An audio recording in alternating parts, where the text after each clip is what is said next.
The polished marble floors of the family courthouse felt colder than the January air outside, seeping through the worn soles of Ariana Sterling's only decent pair of shoes.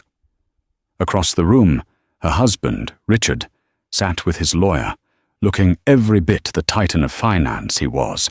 Impeccable suit, confident smile, and the faint, expensive scent of cologne that now made her stomach turn. Beside him sat Isabella, the other woman, her hand resting proprietorially on Richard's arm, a diamond bracelet glittering on her wrist. They were a portrait of success. And Ariana? She was the inconvenient, messy past they were trying to erase. They thought this was a simple procedure, a formality to discard a used-up wife. They had no idea that the truth, a secret buried so deep even she had only just unearthed it, was about to detonate in this very room. For 17 years, Ariana's life had been a symphony composed by Richard. He was the conductor, and she the first violin, a role she once cherished. She had been Ariana Vance, a promising painter whose canvases buzzed with color and life. Then she met Richard Sterling, a charismatic junior analyst with eyes that saw a future he was determined to build. He didn't just love her. He loved the idea of her, the talented, beautiful artist who would complete his perfect life. "We'll be a team," he had whispered to her in the cramped, paint-splattered studio she rented downtown. "You'll inspire, I'll provide. You'll never have to worry about a thing." And for a while, it was true. He provided. A beautiful home in the suburbs, a luxury car, a life free from financial worry. In return, the paintbrushes gathered dust, the canvases remained blank.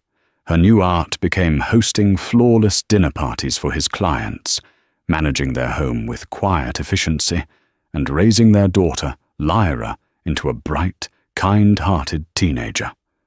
Her world shrank to the size of Richard's ambition, and she convinced herself it was a fair trade. Love, after all, required sacrifice. The first crack in the facade appeared not with a bang, but a whisper.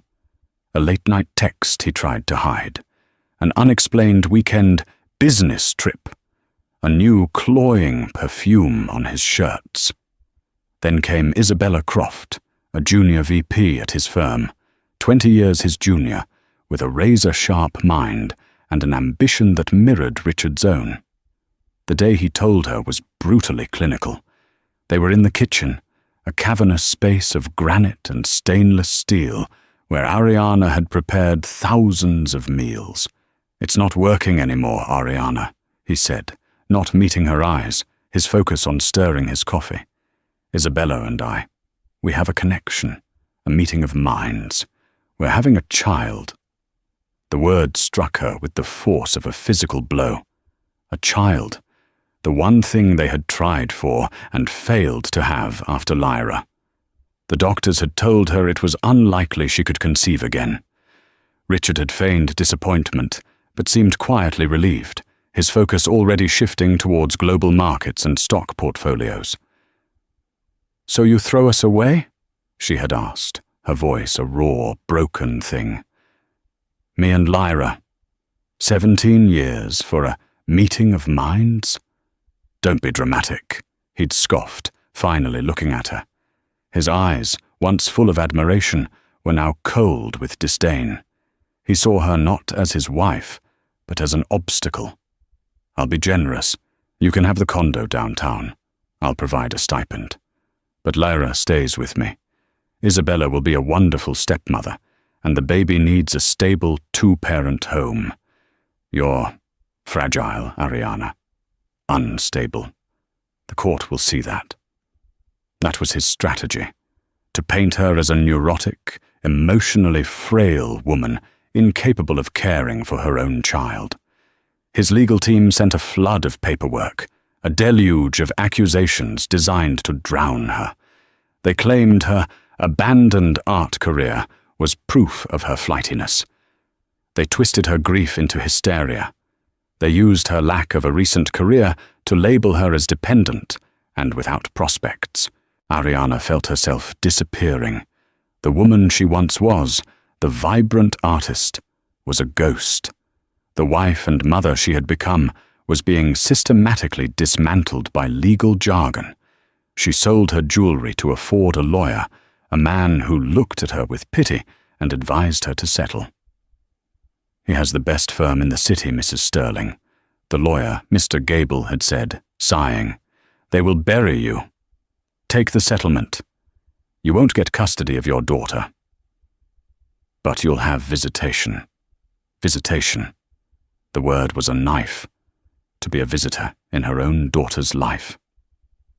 That night, packing some of Lyra's old baby clothes into a box, a wave of pure, unadulterated rage washed over her. It was a feeling so foreign and so powerful it burned away the fog of despair. This wasn't just about a house or money. This was about her identity, her motherhood, her entire life's work. Richard wasn't just leaving her. He was trying to erase her. He had composed their life, and now he was trying to write her out of the final movement. She picked up the phone, her hand shaking not with fear, but with a newfound, terrifying resolve. She fired Mr. Gable. She had one last desperate idea, a name given to her by a friend from a women's shelter she had once volunteered at. A lawyer who supposedly took on impossible cases. A woman named Sarah Jenkins. As she drove to a small, unassuming office in a less glamorous part of town, Ariana clutched the steering wheel. Richard and Isabella saw a poor, broken wife stumbling into court. They were about to learn that nothing is more dangerous than a woman who has already lost everything. Sarah Jenkins's office was the antithesis of the one Richard's lawyers occupied. There were no panoramic city views, no mahogany desks, no army of paralegals in crisp suits. Instead, the small second-floor walk-up smelled of old books, brewing coffee, and relentless determination. The walls were lined not with awards, but with photos of smiling clients, ordinary people who had been chewed up by the system and whom Sarah had helped piece back together. Sarah herself was a woman in her late 40s, with sharp, intelligent eyes that missed nothing. She listened to Ariana's story without interruption, her gaze steady and unnervingly perceptive. Ariana found herself telling Sarah everything, not just the legal facts, but the emotional truth of her marriage, the slow erosion of her identity, the casual cruelties Richard inflicted, the chilling moment she realized she was no longer a partner, but an accessory he was ready to discard. When she finished, her voice hoarse, she braced herself for the same pitying look Mr. Gable had given her. Instead, Sarah leaned forward, a glint in her eye that was not pity, but fire. "Richard Sterling," Sarah said, her voice calm but laced with steel. "Sterling Financial Group. I know him by reputation. He projects an image of invincibility. Men like that believe their own press. They think the rules don't apply to them. That makes them arrogant. And arrogance," she finished with a thin smile, "makes them sloppy." For the first time in months, Ariana felt a flicker of hope. It was a fragile, unfamiliar feeling. "His lawyers say I'm unstable," Ariana whispered. "They have affidavits from concerned friends, his business partners' wives, saying I seemed withdrawn and depressed." "Of course they do," Sarah countered, standing up and pacing the small office. "It's a classic narcissist's playbook. Gaslight, isolate, and discredit. First, we fight fire with fire. We'll get affidavits of our own, your real friends, your volunteer work, your relationship with Lyra. We will paint a portrait of a devoted mother who sacrificed her own ambitions for her family, only to be betrayed." Sarah's strategy was twofold. The first part was defensive, to counter Richard's narrative and prove Ariana was a stable, loving parent. She had Ariana collect letters from Lyra's teachers, from the parents of Lyra's friends, from the shelter where Ariana volunteered. Each letter was a small brushstroke, repainting the picture of the woman Richard was trying to erase. The second part was offensive. He's claiming financial hardship to lowball your settlement, despite being a multi-millionaire, Sarah said, poring over the financial disclosures Richard's team had sent. These numbers, they're too neat, too perfect. He's hiding assets. I'm going to file for a forensic accountant to go through every transaction he's made in the last 5 years. Ariana's eyes widened. Can we do that? We can and we will, Sarah stated. The court will grant it if we provide reasonable suspicion. And I have more than suspicion. I have a gut feeling. But Sarah's intuition went beyond the finances. There was something about Isabella Croft that bothered her. In the pictures Ariana had shown her, pulled from social media, Isabella was always perfect. Perfectly coiffed, perfectly dressed, her hand always protectively on her burgeoning baby bump. She projected an image of maternal bliss. Tell me about her, Ariana. Everything you know. Not much, Ariana admitted. She's from a wealthy family in Boston, top of her class at Wharton. Richard said she was the sharpest analyst he'd ever seen. He was mentoring her. Mentoring, Sarah said, the word dripping with sarcasm. How long were they together before he told you? I don't know. Months at least, maybe a year. Sarah tapped a pen against her legal pad, her brow furrowed in thought. Something's not right. The timeline. He leaves his wife of 17 years for a woman he's known for a year, who conveniently gets pregnant right as her career is taking off. It's a bit too scripted. That night, Ariana couldn't sleep. Sarah's words echoed in her mind. Arrogance makes them sloppy. She thought about Richard's obsession with control, with crafting the perfect narrative. His life was a series of calculated moves, marrying the beautiful artist, having the perfect daughter, reaching the pinnacle of his career, and now trading in his aging wife for a younger model and a new heir. It was all part of the Richard Sterling brand. But what if there was a variable he hadn't accounted for? Driven by an impulse she didn't understand, Ariana went to her old, dusty art studio in the attic. She pulled out a blank canvas, and for the first time in over a decade, she began to sketch. She didn't sketch a landscape or a still life. She sketched Isabella's face from memory, the confident smile, the ambitious eyes. But as her charcoal moved across the canvas, another face began to emerge from the periphery. A face she had seen in the background of a few photos from a company gala. A young, handsome man, always hovering near Isabella, his expression unreadable. She remembered his name, Daniel Peterson, one of Richard's junior associates, a quiet, ambitious young man Richard often mocked for being all polish and no substance. Ariana stared at the sketch, a cold dread mixing with a wild, improbable idea. It was nothing, a coincidence. But in a life that had been so brutally upended, she was learning to trust the whispers of her own intuition, an instinct she had suppressed for far too long. The next morning, she called Sarah Jenkins. "Sarah," she said, her voice low and urgent, "I think we need to look into Isabella. Not just her finances, her personal life. And I think you should start with a man named Daniel Peterson."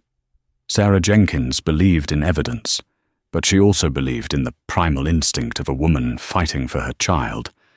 Ariana's call about Daniel Peterson was a long shot, a gut feeling based on a half-remembered face.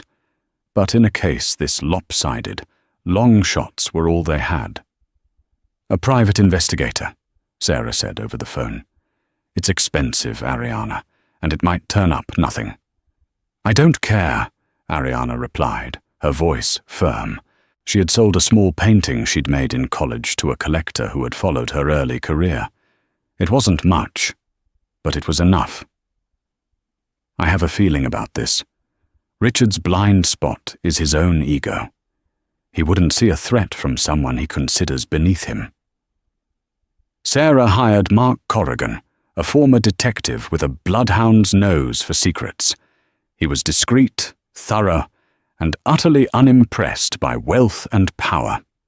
His first task was simple: to build a complete picture of Isabella Croft's life in the months leading up to her relationship with Richard becoming public. Mark's initial report came a week later. On the surface, Isabella was exactly who she claimed to be. Her work schedule was grueling, her social life revolved around corporate events, and her apartment was in a high-security building. She was the model of a focused, career-driven woman. But, Mark said, sliding a folder across Sarah's desk, there are gaps, little windows of time, lunch hours that stretch to 2, evenings where she leaves the office and doesn't go straight home. Nothing concrete, but a pattern. The name Daniel Peterson was a ghost. He and Isabella worked in the same department, but there was no record of unusual interaction, no emails, no project overlaps. Publicly, they were just colleagues. "Keep digging, Mark," Sarah urged. "Be a shadow." Meanwhile, the forensic accountant Sarah had hired, a meticulous woman named Lena, was excavating Richard's financial empire. What she found was a labyrinth of shell corporations, offshore accounts, and undeclared assets. Richard hadn't just hidden a few $1,000s, he had concealed millions. He had systematically undervalued shared assets and created a financial narrative that painted him as a man under considerable strain, all while living a life of obscene luxury. "This is our bombshell for the financial settlement," Lena told Sarah, her eyes alight with professional satisfaction. He lied under oath in his declarations. "This isn't just unethical, it's perjury. The judge will crucify him." This was a major victory, enough to secure Ariana's financial future. But it wouldn't win her custody of Lyra. For that, they needed to dismantle the core of Richard's argument, that he and Isabella offered a more stable home. The breakthrough came on a rainy Tuesday afternoon. Mark Corrigan called Sarah with a tone of quiet urgency. "I've got something. Isabella has a weekly appointment she doesn't list on her calendar. A wellness consultation across town. I followed her. It's a high-end prenatal clinic, but she didn't go in the front door. She met someone in the coffee shop next door first. Daniel Peterson." Sarah's heart hammered against her ribs. What did they do? They talked for 10 minutes. He looked stressed. She looked angry. He handed her an envelope. Then she went to her appointment, and he walked away. "I got you something else." Mark's voice was grim. After he left the coffee shop, he was smoking. He threw the cigarette butt in a public trash can. "I have it. Bagged and tagged." This was it. The thread. A cigarette butt containing Daniel Peterson's DNA. It was circumstantial, but it was more than they'd had before. The problem was, they had no legal way to compel a paternity test for Isabella's unborn child based on such flimsy evidence. A judge would laugh them out of court. "We can't force a test," Sarah mused, pacing her office, "but we can plant a seed of doubt. We can make Richard question it himself." The plan was audacious and risky. It relied entirely on Richard's psychology, his arrogance, his possessiveness, and his deep-seated insecurity. That evening, an anonymous package was delivered by courier to Richard Sterling's office.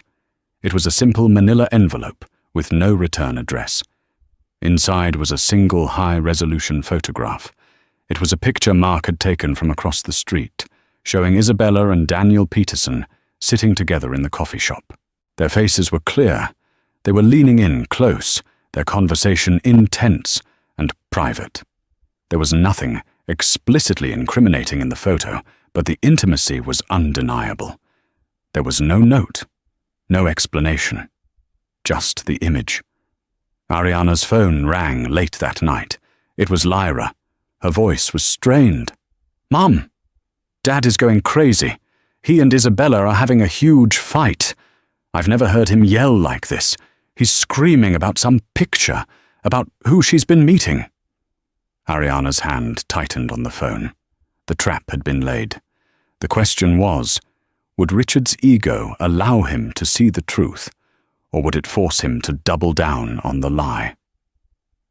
A few days later, Richard's lawyer sent a blistering letter to Sarah Jenkins, accusing her and her client of harassment and intimidation tactics. The letter was full of bluster and threats, but Sarah read between the lines. It was the letter of a man whose client was rattled. Richard was scared. The picture had done its job. It had introduced a crack in his perfect, curated world. "He's spooked," Sarah told Ariana. "Now we wait. He's going to do something rash." They didn't have to wait long. The next filing from Richard's legal team was a request for an emergency hearing. The reason cited was Ariana's increasingly erratic and threatening behavior. He was escalating, trying to regain control. He was walking right into their hands. "The hearing is in 2 weeks, Sarah said, a grim smile on her face. "And I have the lab results from that cigarette butt. Daniel Peterson's DNA is on file. Now all we need is a way to get Isabella's baby's DNA before a judge. And I think I know how." The air in family courtroom 3B was thick with tension and the low hum of fluorescent lights. Ariana sat beside Sarah Jenkins, her hands clasped so tightly her knuckles were white. She wore a simple navy blue dress she'd bought from a consignment shop, a stark contrast to Isabella's designer maternity dress, which was a soft, virginal white. Richard and his lead counsel, a famously aggressive litigator named Julian Davies, were the picture of confidence. They smiled, they conferred in whispers, they radiated an aura of inevitable victory. They had no idea they were walking into an ambush. The hearing began as expected. Julian Davies was a master of character assassination. He called Ariana to the stand and, with surgical precision, began to dismantle her. "Mrs. Sterling," he began, his voice dripping with false sympathy, "is it true that for the past 15 years you have not held any formal employment?" "I was raising my daughter and managing our home," Ariana said, her voice steady despite the pounding in her chest. "A noble endeavor, of course," Davies purred, "but one that has left you with no marketable skills, correct? No independent means of support?" "My skills are not for the market," Ariana replied. "They were for my family." He moved on, twisting her passion for art into a failed dream, her devotion to her family into a lack of ambition.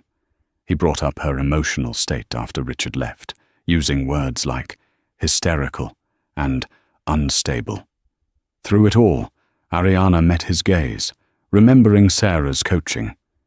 "Do not let him see you break. You are a mother fighting for her child. There is nothing more stable than that." When it was Sarah's turn to cross-examine, the energy in the room shifted. She didn't start with Ariana's character. She started with the finances. "Mr. Sterling," she said, her voice crisp and clear as she called a stunned Richard to the stand. He had expected to remain a silent, powerful observer. "I'm holding your sworn financial declaration. In it, you list your total assets at approximately $12 million. Is that correct?" "That's correct," Richard said, adjusting his tie. Sarah then produced a thick binder prepared by the forensic accountant, Lena. "Then can you please explain to the court the purpose of the Sterling Holdings entity registered in the Cayman Islands, an entity with a current balance of $8.7 million, which you seem to have forgotten to declare?" Richard's face went pale. Davies shot to his feet. "Objection? Relevance?" "Your Honor," Sarah said, turning to the judge, a formidable woman named Eleanor Vance. "Mr. Sterling's credibility is absolutely relevant. He is attempting to paint my client as a gold digger while actively committing perjury to hide millions of dollars. It speaks to a pattern of deceit." Judge Vance's eyes narrowed at Richard. "Objection overruled. Mr. Sterling, you will answer the question." For the next hour, Sarah eviscerated Richard on the stand. She exposed shell corporations, hidden accounts, and lavish expenditures he had claimed as business expenses, including the down payment on the luxury apartment he shared with Isabella. Richard, the master of control, was reduced to a stammering, evasive mess. The mask of the confident Titan was slipping, revealing something ugly and panicked underneath. With Richard's credibility in tatters, Sarah turned her attention to the final act. The plaintiff's case rests on the argument that Mr. Sterling and his new partner, Ms. Croft, can provide a more stable and suitable home for the child, Lyra Sterling, Sarah announced, her voice resonating through the silent courtroom. A stability founded on their loving relationship and the impending birth of their child. The defense would like to call Ms. Isabella Croft to the stand. Isabella looked surprised, but she glided to the witness box, the picture of serene motherhood. She answered Sarah's initial questions with practiced ease, describing her deep love for Richard and her excitement to welcome their baby and be a stepmother to Lyra. "Ms. Croft," Sarah said, her tone shifting, "your relationship with Mr. Sterling is the foundation of this new family you wish to build. Can you tell the court when your romantic relationship began?" "About a year ago," Isabella said smoothly. "And you conceived your child approximately 7 months ago." "Yes, that's right."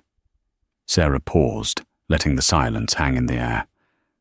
"Ms. Croft, is it not true that at the same time you began your relationship with Mr. Sterling, you were also involved in a close, personal relationship with another colleague at Sterling Financial, Mr. Daniel Peterson?" Isabella's composure flickered, a flash of panic in her eyes. "Daniel, we're colleagues, friends, that's all." Davies stood again. "Objection. This is a fishing expedition, Your Honor." "Where are you going with this, Ms. Jenkins?" Judge Vance asked, her expression stern. "Your Honor," Sarah said, her voice ringing with conviction, "we have evidence that Ms. Croft has been in regular private contact with Mr. Peterson. We also have reason to believe that Mr. Sterling is not the biological father of her unborn child." The courtroom erupted in gasps. Richard shot out of his chair, his face purple with rage. "That is an outrageous lie. This is slander, a desperate, pathetic attempt by a scorned woman." Isabella was paper white, her hand protectively on her stomach. "It's not true. It's a vicious lie." "Then you would have no objection to proving it," Sarah said, playing her final card. "Your Honor, we have on site a certified phlebotomist. A non-invasive prenatal paternity test can be performed with a simple blood draw from the mother and a cheek swab from the alleged fathers. It is quick, painless, and 99.9% accurate. We are petitioning the court to order Ms. Croft, Mr. Sterling, and—" Sarah paused for dramatic effect. "Mr. Daniel Peterson, who I have subpoenaed and who is waiting outside this courtroom, to submit to this test, to settle this matter once and for all." The room fell into a deathly silence. Every eye was on Isabella. Her carefully constructed world was crumbling around her. She looked at Richard, whose face was a mask of fury and dawning horror. She looked at the implacable face of Judge Vance. The trap wasn't just laid, it had been sprung, and Isabella was caught right in the center of it. She had two choices: refuse the test and confirm everyone's suspicions, or take the test and have the truth exposed to the world. Her breath hitched. Her eyes rolled back in her head. With a soft gasp, Isabella Croft fainted, slumping forward in the witness box. Chaos erupted. Court officers rushed to the witness stand as Richard, momentarily forgetting his rage, yelled Isabella's name. Julian Davies was frantically trying to request a recess, his voice drowned out by the shocked murmurs sweeping through the gallery. Ariana sat perfectly still, a silent island in the storm. She watched the scene unfold, not with triumph, but with a profound, aching sadness. This was the wreckage of her life, of 17 years of shared history, laid bare under the cold courtroom lights. She had wanted justice, but she had never wished for a demolition. Judge Vance's voice cut through the noise like a gavel. "Order! Order in this court! Mr. Davies, see to your client. Officers, clear the gallery. We will recess for 30 minutes." In the antechamber, Isabella was revived by paramedics. She was hysterical, sobbing and refusing to look at Richard, who was pacing like a caged animal. His face was a thunderous storm of disbelief, humiliation, and fury. The foundation of his new life, the very reason he had detonated his old one, was built on a lie. The son and heir he had gloated about was, in all likelihood, not his. Sarah and Ariana waited in a small private conference room. Sarah was pragmatic. She fainted to buy time. Davies will be advising her, but her options are limited. Refusing the test is an admission of guilt. Taking it is a confirmation. Ariana simply nodded, staring out the window. He'll never forgive her. He'll never forgive himself, Sarah corrected gently, for being made a fool of. Men like Richard don't care about the betrayal. They care about the public humiliation.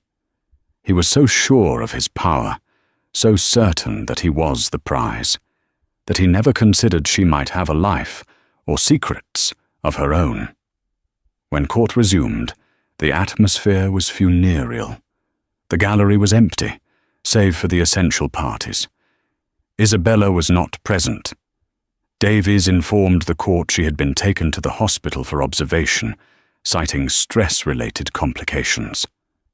Daniel Peterson, a pale, terrified young man in an ill-fitting suit, was brought into the courtroom and sat at the back, looking like he wished the floor would swallow him. Judge Vance addressed the court, her voice devoid of emotion. Given the extraordinary circumstances and Ms. Croft's medical condition, the matter of the paternity test will be addressed at a later date. However, the testimony and evidence presented today regarding the plaintiff's financial disclosures and general credibility are deeply troubling. She looked directly at Richard, her gaze so penetrating it seemed to strip him bare. "Mr. Sterling, this court does not take kindly to being lied to. Your attempts to defraud your wife and mislead this court are a matter of record. Your entire case for sole custody was predicated on the stability you claimed to offer. A stability that now appears to be a complete fabrication." Julian Davies attempted to interject, but the judge silenced him with a raised hand. "Miss Jenkins," she said, turning her attention to Sarah, "in light of today's revelations, what is your client's position?" Sarah stood, calm and resolute. "Your Honor, my client, Mrs. Sterling, has only ever had one goal: to ensure the well-being of her daughter, Lyra. She is not a vindictive woman. However, Mr. Sterling's actions have proven him to be deceitful, emotionally volatile, and unfit to be the primary custodial parent. We are asking for sole physical and legal custody for Mrs. Sterling, immediate repossession of the family home, and a fair and equitable division of assets, the actual assets, not the fraudulent version Mr. Sterling declared." The finality in Sarah's tone was absolute. There was no more room for negotiation. Richard, for the first time, looked truly defeated. The fight had gone out of him.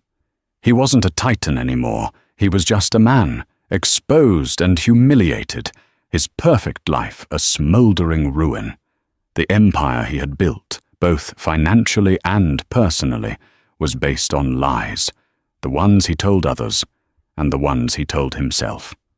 Judge Vance looked from Richard's broken form to Ariana's quiet dignity. "The court will take this under advisement," she said. "But I suggest, Mr. Davies, that you and your client prepare to be extremely cooperative. The tide has turned, gentlemen." Walking out of the courthouse, the January air no longer felt cold to Ariana.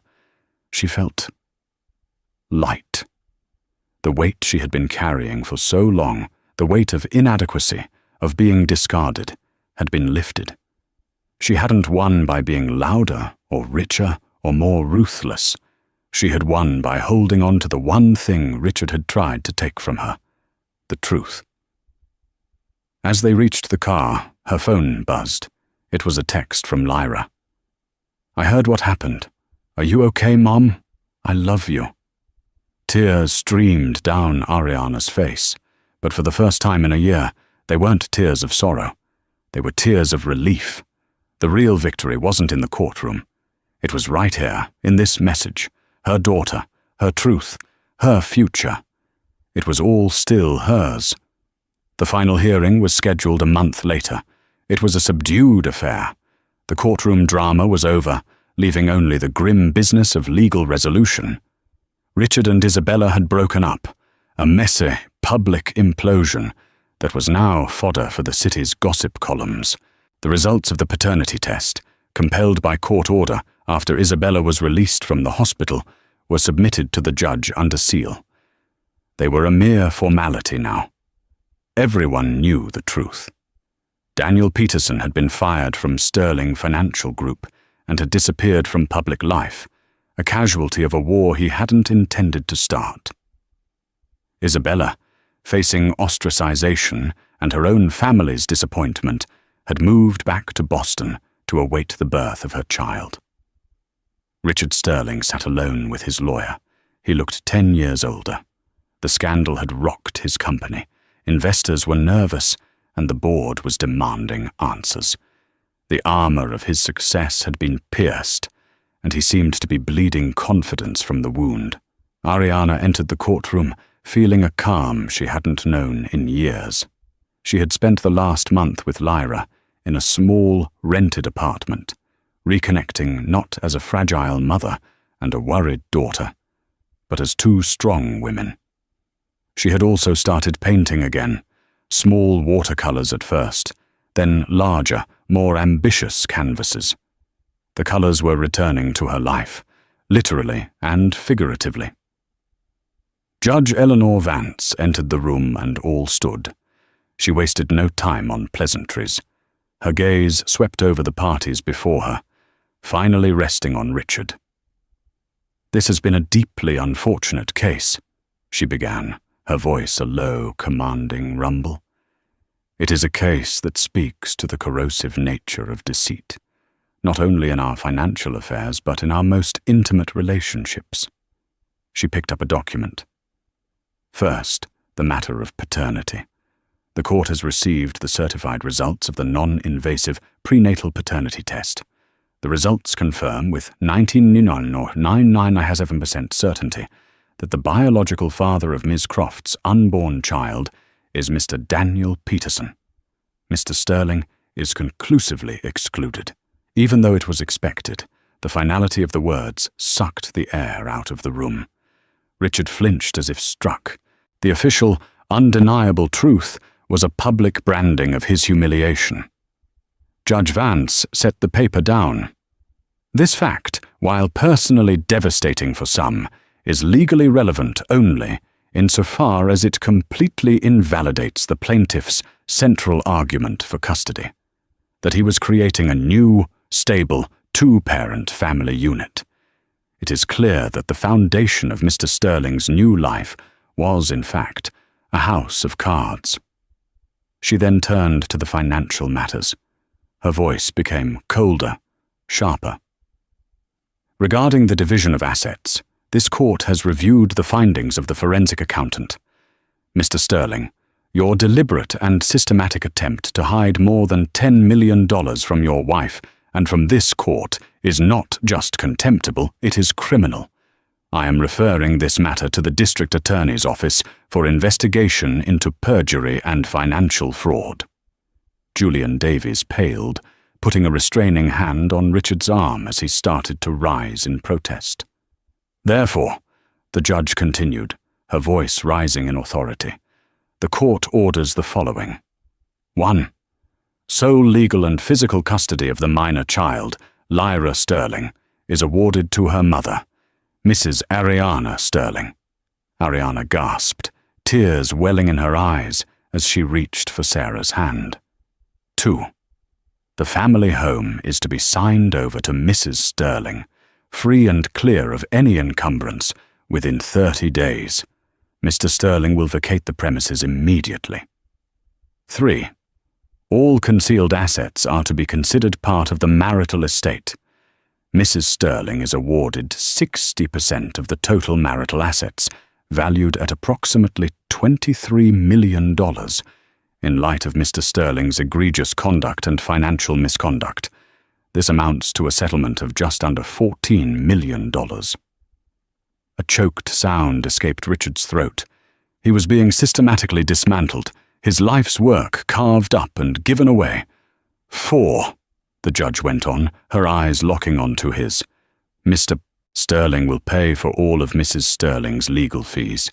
And finally, he will pay child support for Lyra, based on his true income, and he will be responsible for her entire college tuition at a university of her choosing. She put down her papers and removed her glasses, her expression softening almost imperceptibly as she looked at Ariana. "Mrs. Sterling," she said, her voice now quiet and direct, "you have conducted yourself with immense dignity in the face of profound betrayal.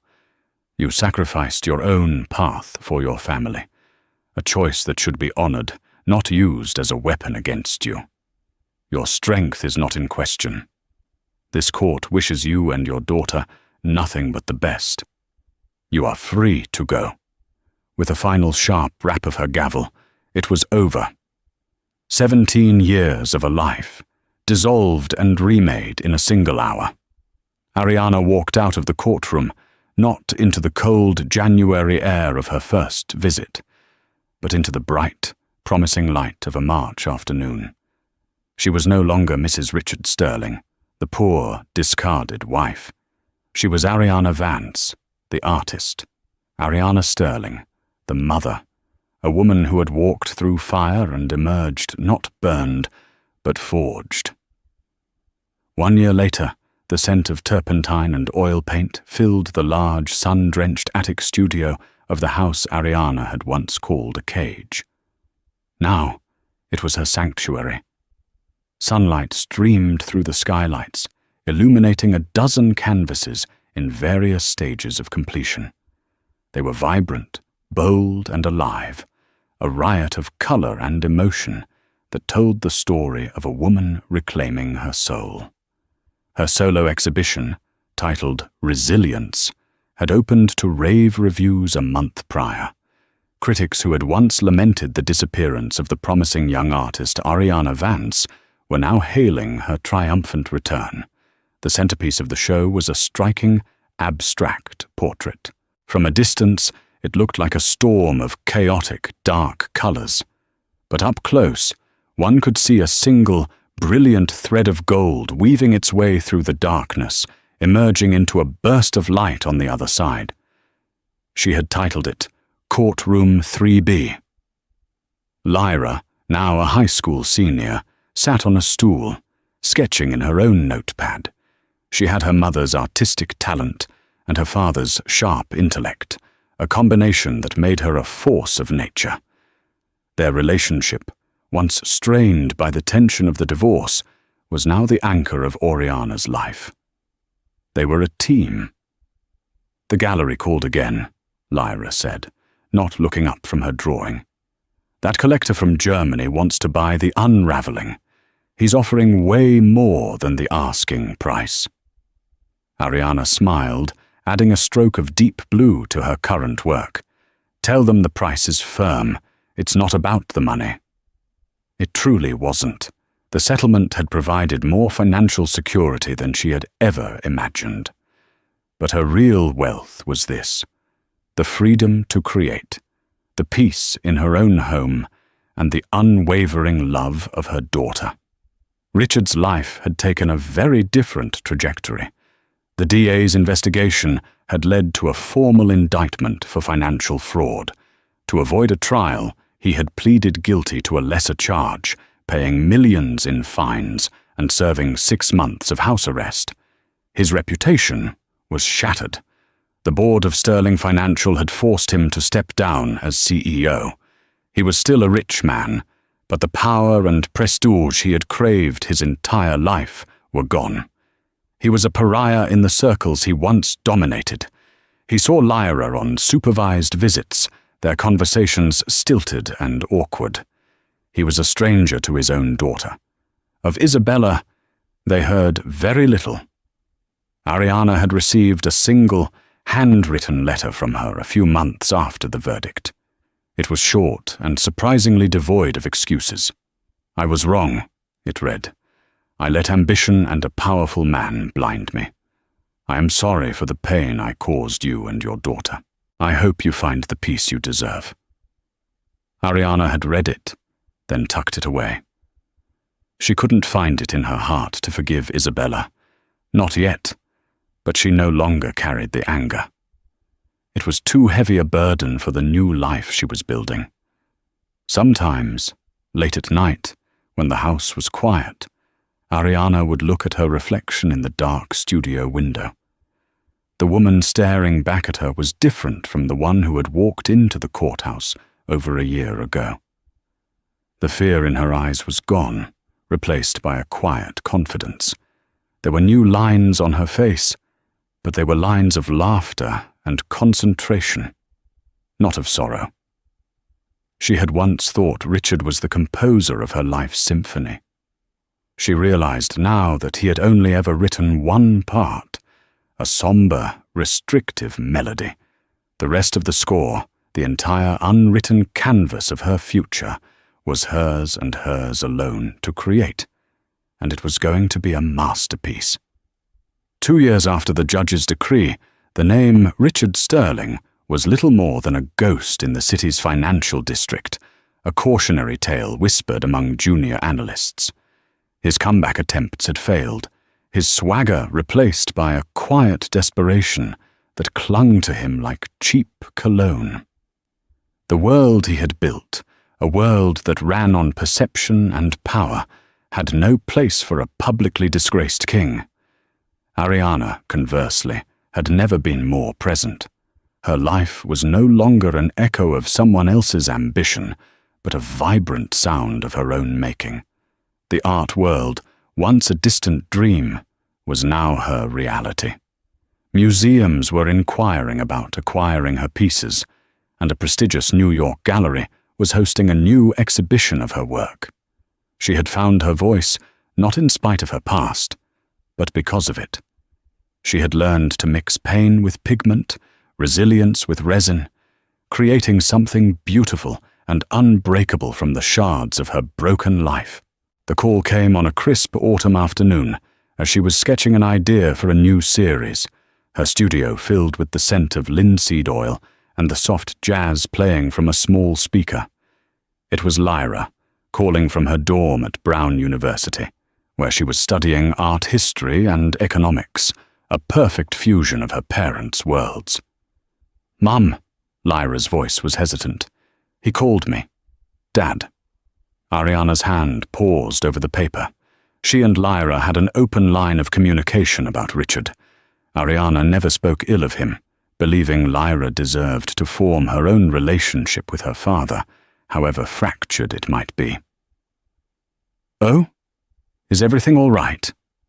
"He wants to see me. He's in Providence. He said it was important. He sounded different, old." Ariana took a slow breath, looking at the bright, hopeful colors on her palette. "You don't have to do anything you don't want to. You know that." "I know, but I think I should," Lyra said, a new maturity in her voice. "I need to. For me." They met in a sterile coffee shop near campus, a neutral ground of Lyra's choosing. Richard was shockingly diminished. The bespoke suits were gone, replaced by a simple, slightly rumpled sports coat. His face was puffy, his eyes holding a permanent weariness. He clutched his coffee cup like a lifeline. He was awkward, fumbling for words, a stark contrast to the man who once commanded boardrooms with effortless charisma. He asked about her studies, her friends, all the mundane details he'd never had time for before. He was trying, in his own clumsy way, to build a bridge across the chasm he had created.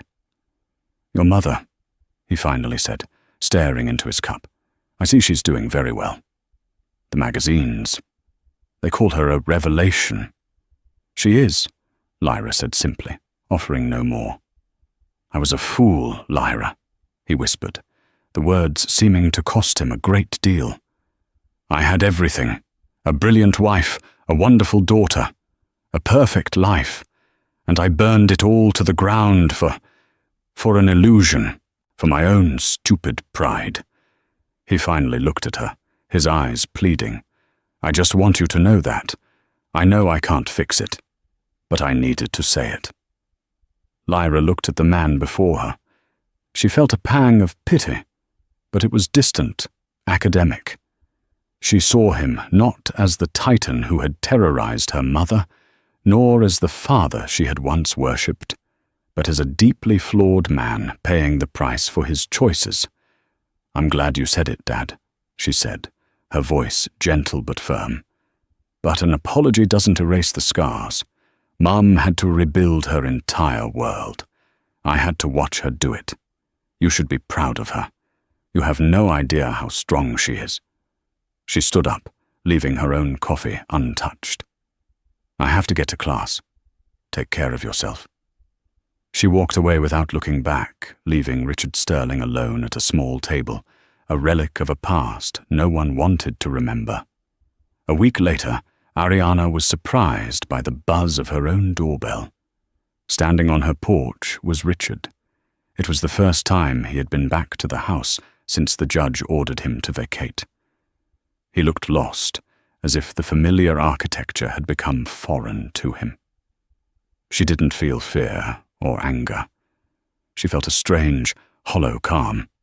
She opened the door, blocking the entrance. "Richard, what are you doing here?" I saw Lyra," he stammered.